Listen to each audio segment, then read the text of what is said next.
Hi, and welcome. You're listening to the X22 Report. My name is Dave, and this is episode 1843BN. Today's date is April 16th, 2019, and the title of the episode is Time is Ticking Down. Markers 1 and 2 are set. Follow the watch.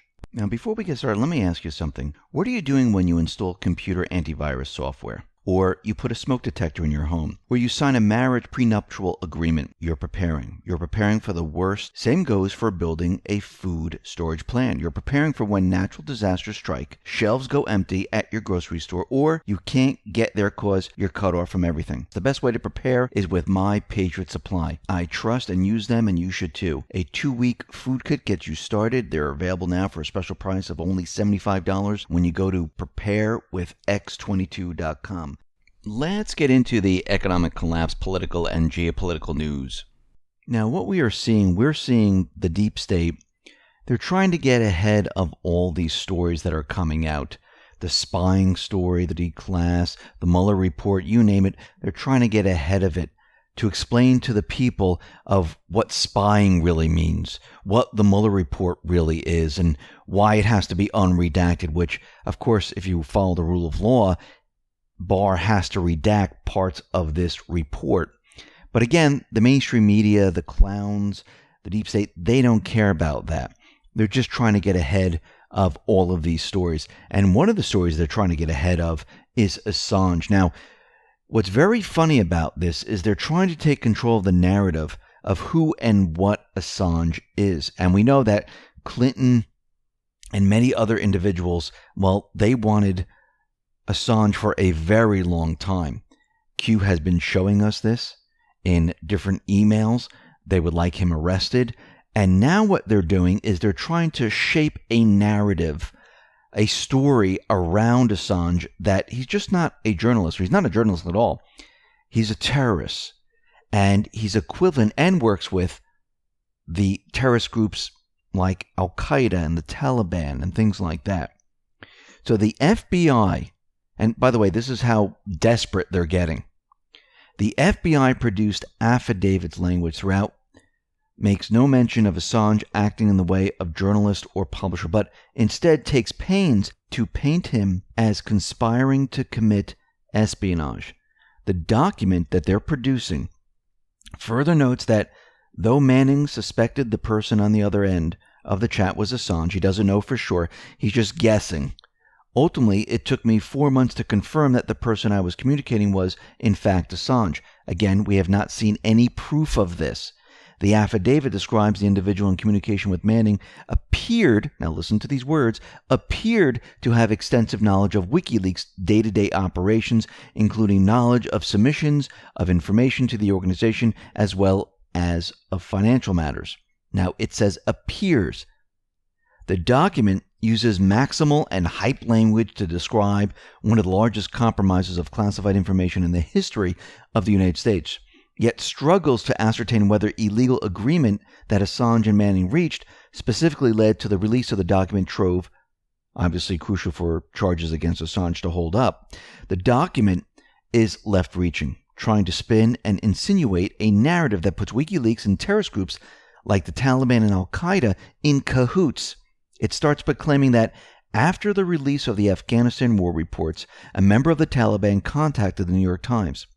Now, the supposed Taliban member said, "We are studying the report. If they are U.S. spies, then we will know how to punish them." This strange and somewhat comical example is meant to support the notion that Assange ultimately aided American enemies with leaks. Worse, the affidavit makes Osama bin Laden, killed in 2011, when the U.S. Navy SEALs raided the area in Pakistan, out to be a WikiLeaks fan. Now, we know that Osama bin Laden didn't die in that raid. Osama bin Laden died much, much earlier from kidney failure. But they're trying to make the case where Osama bin Laden was a WikiLeaks fan, because they have letters that have been found instructing an Al-Qaeda member to gather the publicly available material leaked by Manning. Somehow this is meant to imply WikiLeaks, in a roundabout way, was assisting Al-Qaeda. Now, this reads like the Steele dossier. And we know that the Steele dossier was made up by the clowns. Now, why would they need to create this? Why would they need to make it look like Assange and WikiLeaks helped terrorists? Because he is the source. He has the evidence. And this is the only way to try to get him. Now, again, the charges that are against him are really, really flimsy. They have no evidence whatsoever. Actually, Frederick Obermeyer tweeted out the following. Would, remains unknown, no other evidence. Showing us that within these documents, they have nothing. And Wood has said, Wood remains unknown. It's like the Steele dossier. It's like everything the clowns put out. There are no facts backing this up, but they're trying to get ahead of everything. I mean, the mainstream media is now trying to get ahead of the spying D-class. And this is how they're spinning it. And this is how they're trying to explain what spying is and what spying isn't. Now, this is coming out of the Federalist.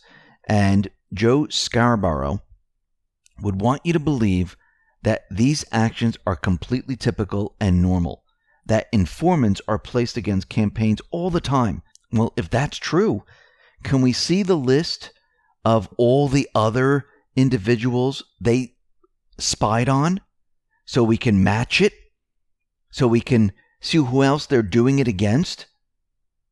Now, attorney William Barr acknowledged that the Trump campaign was spied on in 2016 by agencies investigating a dramatic conspiracy theory about alleged collusion with Russia, and said he'd like to review the matter. Those who pushed the theory began to panic. Some media figures attempted to deny that spying had occurred, even though it had been revealed in various and sundry ways.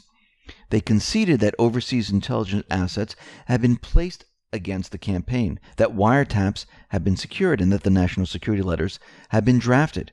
But they claimed these examples of spying were not spying.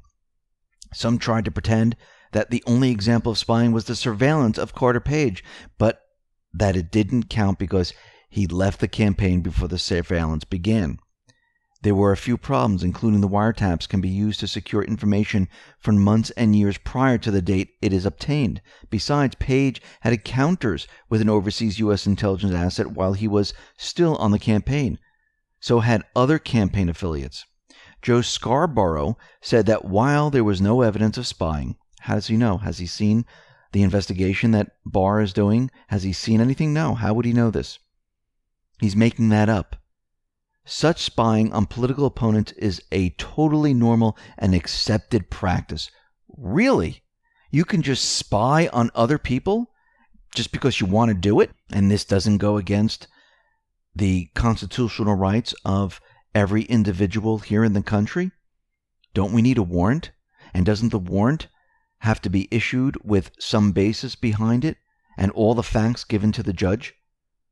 I mean, I don't think they can issue an illegal warrant where all the facts weren't presented and people were unmasked and things like that, because then that's spying. And again, who are the other people they were doing this to? And why wasn't Trump notified that they believe Russia was involved? I mean, Obama knew about this. Everything Scarborough said was done by the book, and there were procedural safeguards. And then he went ahead and started calling Barr different names: stupid, reckless, irresponsible, which tells you that he's panicking. When everyone starts to lash out and they start to scream and yell and call people names instead of using facts, that's how you know they're in a deep panic.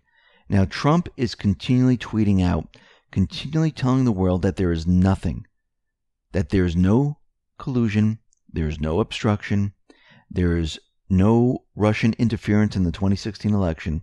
He's laying the groundwork to make sure that people realize that this was a witch hunt and it was illegal. He tweeted out, no collusion, no obstruction. He also tweeted out a must-read, Andy McCarthy's column today, Dirty Dealings of Dirt Devils Who Concocted Trump-Russia Probe, the greatest scam in political history. If the mainstream media were honest, which they are not, this story would be bigger and more important than Watergate someday. Now, the reason why Trump is continually pushing this agenda, where he's continually tweeting out that this is a witch hunt, this is bigger than Watergate, these people were spying on me, We should investigate the investigators. Barr's looking into it. He's doing this on purpose. He's preparing the public, as many people as possible. We need to go back to post 1644. Q told us, once the D-class and once this information comes out, and if they're not prepped for it, Q says people will be lost. People will be terrified. People will reject. People need to be guided. Do not be afraid. We will succeed. Timing is everything. Think Huber. Think the Department of Justice, FBI, reorg. Think sex child arrests, news. Think resignations, loss of control. How do you remove evil power unless you reveal the ultimate truth? It must be compelling to avoid a divide. Political attack, optics. We are the majority, growing. Worldwide, sheep no more, together. Q. And this has to be compelling. And this is why there's such a buildup. Because think about what Trump is doing, what the Patriots are doing.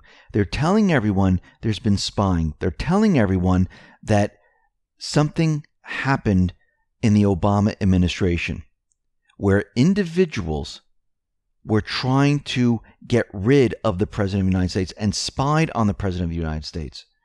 The Attorney General, when asked a question, do you think Trump was spied on? He said yes. And it put the mainstream media in a deep panic. Think about their side now, the mainstream media side. They've been telling the public that Trump is a racist, Trump is a misogynist, Trump colluded with Russia, Trump helped Russia, or he's a Russian agent, he obstructed justice. I mean, think about all the things that they're saying about him. And at every turn, Trump, what he's saying is turning out to be true. The mainstream media, what they're telling the public, it's turning out to be false. Russian collusion doesn't exist. Obstruction doesn't exist. The special counsel that they were all hoping for, that they were backing, they're no longer backing. They want the full report, but they know that there's laws in place, that the report has to be redacted. So they're going to make a really big deal about this. And Trump and most likely Barr, they're going to produce facts, which is, these are the laws that tell us we cannot give you the full report. And what America is going to see is they're going to see both sides. And they're going to start to realize that the mainstream media is not telling them everything. And what the Patriots are doing, they're chipping away a little bit at a time to bring people over to their side. Now, Tom Fitton at Judicial Watch, he is going absolutely crazy now. And I believe that this entire investigation, the D-Class, the OIG report, and everything that we've been seeing is not just one little operation. I think it's multiple operations happening at the same time. And there's many things that are happening that are going to come together in the end. Now, Judicial Watch announced today a schedule of depositions of senior Obama-era State Department officials, lawyers, and Clinton aides who have been ordered by the court to provide answers under oath to Judicial Watch's questions about the Benghazi and Clinton email scandals. Any and all records or communications concerning, regarding, or relating to talking points or updates on the Benghazi attack given to Ambassador Rice by the White House or any other federal agency, this is what Judicial Watch wants. They're seeking the following: whether Clinton intentionally attempted to evade the Freedom of Information Act by using non-government email system, whether the State Department's effort to settle the case beginning in late 2014 mounted to bad faith, and whether the State Department adequately searched for records responsive to Judicial Watch's Freedom of Information request.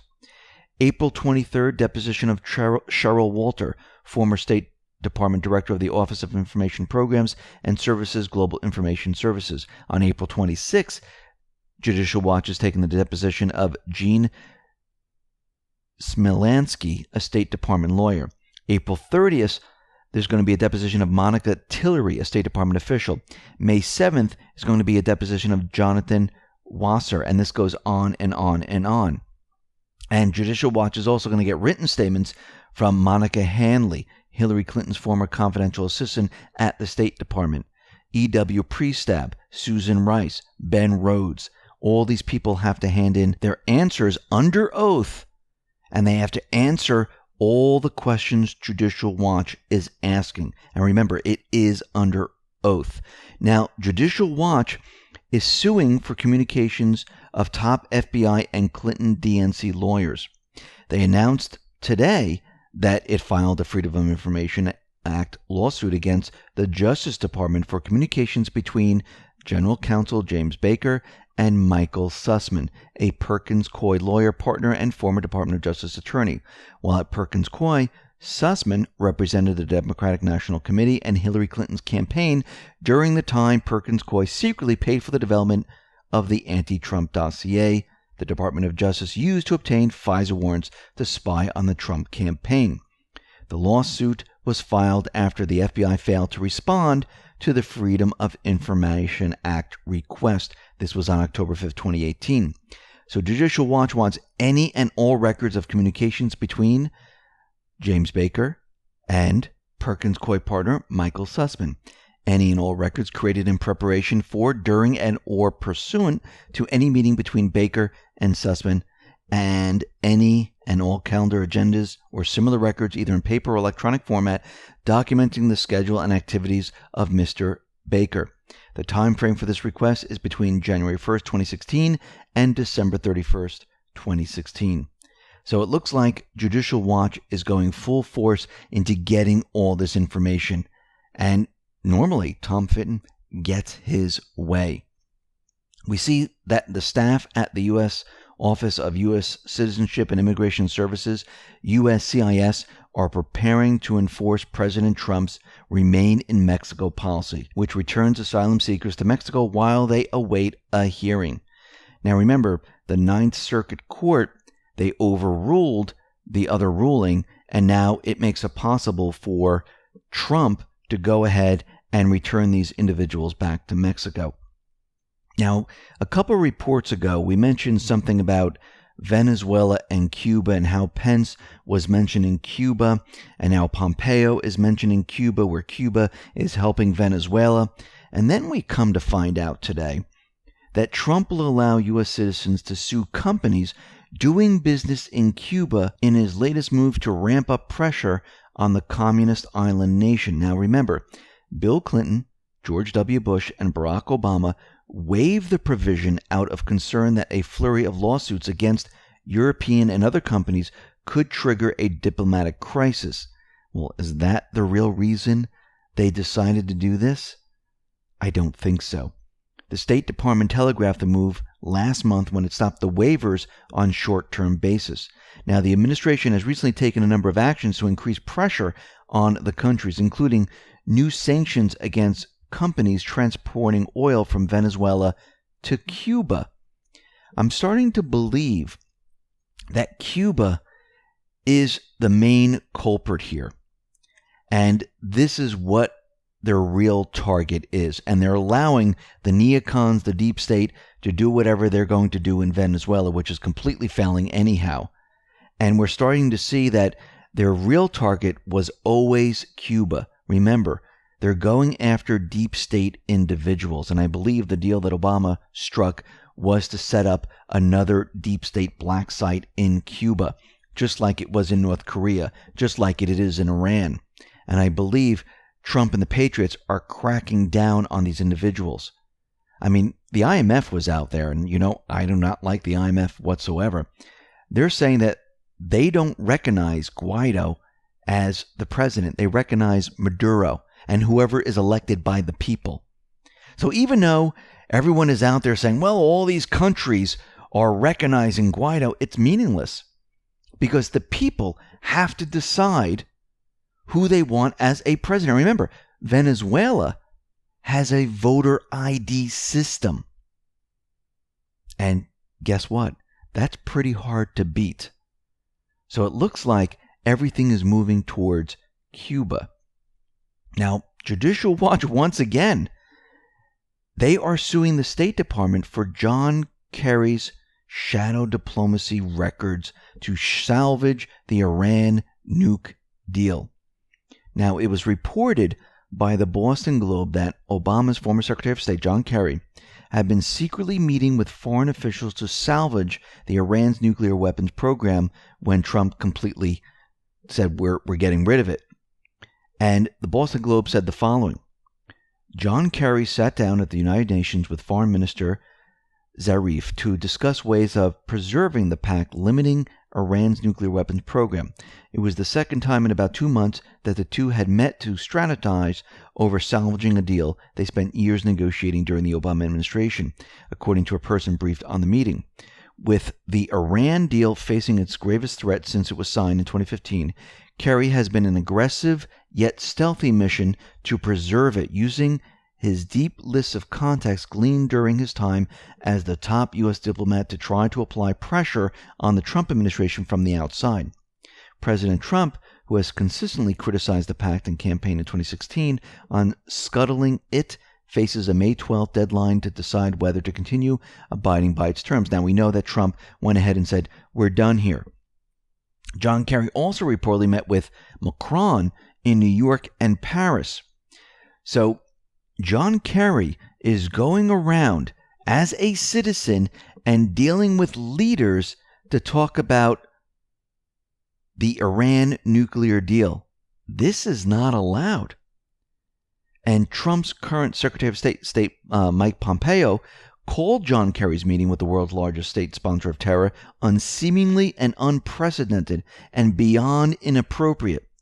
John Kerry wasn't elected president, so we should avoid colluding with Iran and other foreign governments to undermine U.S. foreign policy, Tom Fitton says. Our lawsuit is meant to discover not only what Kerry was up to, but also to unearth who inside the deep state Trump resistant were coordinating with Kerry's clandestine efforts to undermine the president's Iran policy. And remember, they were working against him. Now, we know yesterday Notre Dame, the cathedral, was on fire. The roof collapsed. Many of the artifacts were saved, and this is a terrible, terrible thing. And Vernon tweeted out a video of someone on the cathedral while the fire was happening, running across. We don't know who this is. We know that workers were not on site at this time. So who is this individual running through the walkway on the cathedral? This makes no sense whatsoever. And this is very interesting. So let's go back to post 2533. Q gave us a Twitter link to Breaking and Live. Now, this Twitter link says the following: Breaking, anti-Macron protests. A group of French police officers removed their helmets to show solidarity with the French people against President Emmanuel Macron as anti-Macron protests continue throughout France. Now remember, Macron was having a huge problem with the yellow vests. The people were not happy with Macron. His ratings have been going down. The yellow vest protests are continuing. And we can see that there's many different agendas associated with this. One agenda is to light the cathedral on fire and try to bring the country together, where Macron can say, listen, we need to come together. This is terrible. We need to unite the people. We will rebuild the cathedral. I know a lot of millionaires have been saying, listen, I'm going to donate money to rebuild the cathedral, which I think they should do. But we can see that this might be part of an agenda. The other one, it clogs the news cycles. We know what's coming. We know that the Mueller report is coming out. We know the D-class is coming out. And these small type of events can be used in many different ways. And I want to go back to post 3232. This is March 27, 2019. Q gave us 2 watches. And Q said, marker 1 set. Now, this watch has the date of the 19th. Now, we know the Mueller report is coming out. Now, they're saying it's coming out Thursday, and I believe the 19th is Friday. So does this mean the Mueller report is actually coming out on the 19th, and Q actually has a time on the watch where it's like 450 or 449. So is this the marker? There's another watch here that has the date the 27th. Now, is this the D-class date? And is this the time the D-class is going to be coming out? Because Q tells us marker 2 is set. So let's move to post 2788. Q, back in February 18, 2019, said the following: people are craving the truth. People are craving transparency. People are craving equal justice under the law. People are craving good. People are craving right. People are craving true freedom. People are craving safety and security. People are craving fill in the blank. Proofs negate falsehood, conspiracy attacks. Those who attack have an agenda or remain plugged into the biggest disinformation campaign to be ever witnessed. Ask yourself, why are liberals always angry? Why do they curse? Why do they slander, push fake labels, racist, sexist, etc.? Why do they create emotional outbursts when challenged? Why are they violent? Why do they form mobs, packs? Why are they incapable of listening to the other side? When you don't have facts to support your arguments, present logical reasoning, you must resort to the above tactics. The narrative is designed to keep people in a constant state of fear, thereby forcing anger, rage, violence.